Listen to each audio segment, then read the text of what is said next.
Welcome back to the channel and welcome back to another edition of Props of the Week. As always, you got me, King of Crackdown, with Pro Smoke Bet. And in this edition of Props of the Week, we got UFC Fight Night, Evloev versus Murphy. And we got 4 props for you for this week. And no need to beat around the bush. Let's just hop right into it. First one is Shamrock by KO or sub at plus 225. He's going in with a fight from a 2-year layoff. And in his last fight, he got stopped. His opponent's last fight, his opponent got stopped by a guy who was a similar frame, but it was similar thing where Shamrock is a much bigger lightweight. The guy he's fighting on the smaller, like Sawadi's on the smaller side of lightweight. Matter of fact, Shamrock's even bigger than Loic Rajbal. Shamrock really built like a welterweight. So he's a real big guy, like 6'1", 6'2", filled out. So he's like a huge lightweight. And something like I feel like it's same as Sawadi's last fight, but that was what 3 years ago. Sawadi was like I feel like the more polished fighter, but he was just too small, giving too much size. And now I don't feel like he's put on much mass, and he's coming back off to a 2-year layoff. I just feel like Shamrock could get him out of the distance. I feel like if Shamrock lands on him clean, no, I don't think Sawadi's gonna be able to take the shots that well. And I can see Shamrock KOing him potentially, or subbing, like drop kick, like clubbing, subbing him. So plus 225. I do like that prop for Shamrock. That value is pretty good there. So that's the first one. Shamrock by KO or sub at plus 225. Next fight is Axel Sola by plus 225. Just feel like he's the more well-rounded fighter. Mason Jones, I wouldn't say he's really a point fighting guy, to be honest. He can win decisions, but he's like a less bang bro guy. He got skill and stuff. He's not just like a guy that don't have no skills, but he's not so mindful of his defense. He'll take shots even against Jeremy Stephens, like a 45-year-old Jeremy Stephens. Saying he took shots against him. And I'm sure Jeremy Stephens not really 45, but Jeremy Stevenson had like 40 UFC fights. Had the most losses in UFC history. So the guy had a lot of fights, and he had not fought in UFC for like 4 years. And still was a dominant fight for Mason Jones, but he still took a lot of damage. Like I have not seen a Mason Jones fight where he doesn't get cracked. And like he just a guy that is, willing to take shots.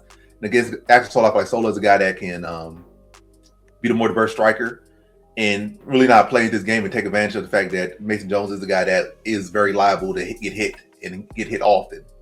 So Sola decision at plus 225. But again, Jones is durable. He'll take shots, but he's very durable. And it's not like Solo's a consistent finisher. So this fight does have decision written on it, in my opinion. I just like Solo will take advantage of those opportunities and beat Jones by decision. So at plus 225, Axel Sola by decision. Next one, we got Chris Duncan. Not the lightweight Chris Duncan, but the black British Chris Duncan. That's the middleweight. Plus 130 against Roman Dolidze. Roman Dolidze has shown to be tough. He got finished in his last fight, but that was like getting exhausted and really not even thinking about getting submitted because of how skilled he was in the grappling. So it caught him off guard. He was getting dominated. They left a little space open, and Hernandez got submitted. So and he's been in plenty fights against Evloev and this guy and that guy where he's taking a lot of damage, but we have never really seen him close to being TKO'd in his career. So guys been able to take a lot of damage. This is just a 3-round fight. It's not a 5-round fight. So it's not going to be as many rounds to get him exhausted. It's not like Duncan is a guy that fights to really exhaust you too much. Duncan will be picking him apart, probably cutting him open. So it could be a potential KO, be a cut, something like that. But I think Dolidze's straight up takedown and his durability will allow him to make it to the distance. I just see a fight where Duncan's able to address the grappling and just really pick apart Dolidze over the course of 15 minutes. I don't really see a stoppage here. Stoppage is definitely possible, but I'll say it leans more to a Chris Duncan decision. So at plus 130, I do like that prop a lot. Chris Duncan to win by decision at plus 130. And the last one, Luke Riley by decision at plus 120. I think it's a very evenly matched fight between him and Michael Aswell Jr. Aswell has shown nothing but toughness in his career. I don't think Aswell has been stopped. To my recollection, can't recall him being dropped. I can recall him, take some good shots and been hurt at points in fight, but can't really recall too much of him being stopped in his career. So Aswell's guys gonna put on a lot of high pace. I put a lot of volume, and I just feel like Riley's gonna just have the more impactful shots. I feel like Riley packs more punch. Riley left like Riley's stronger, probably better grappler here. Aswell probably the cleaner, more consistent striker. But all in all, I think Riley's gonna have the bigger moments in the grappling, have the bigger moments on the feet as far as like impactful shots. So Riley decision at plus 120, I think that's a good prop. And all these props are plus money. So Shamrock plus 225, Axel Sola by decision plus 225 as well. Chris Duncan decision at plus 130, and Luke Riley by decision at plus 120. So how do you feel about these props, Pro Smoke? Powerful stuff, man. It's cool, man. Just starting from the top, you have Shamrock, man. That's a Scouser, right? Yeah. Yeah, RNC BJJ specialist, man. Kickboxer too. He's got varied kicks, and with the teeps and body kicks, I think he's gonna do all right. And that also leads to the transitions in the cage, bro.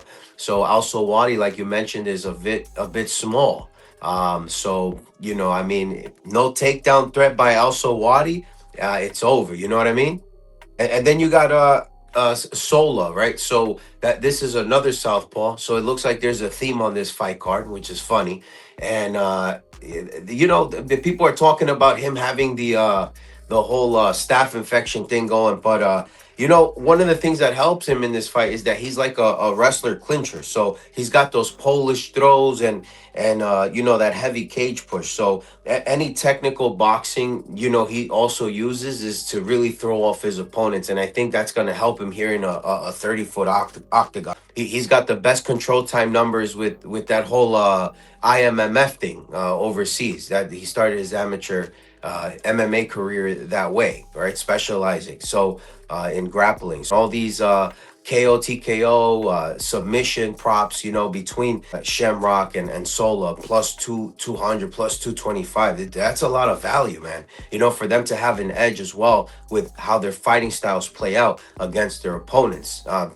Christian Leroy Duncan, he's got a 30-foot octagon. If it were a smaller octagon, maybe in the apex, then Roman Dolidze would serve some purpose in his grappling. Of course, he could threaten Leroy Duncan there, but in an octagon size like this with Leroy's style, I mean, he could points fight his way to victory if he wants. You understand what I mean?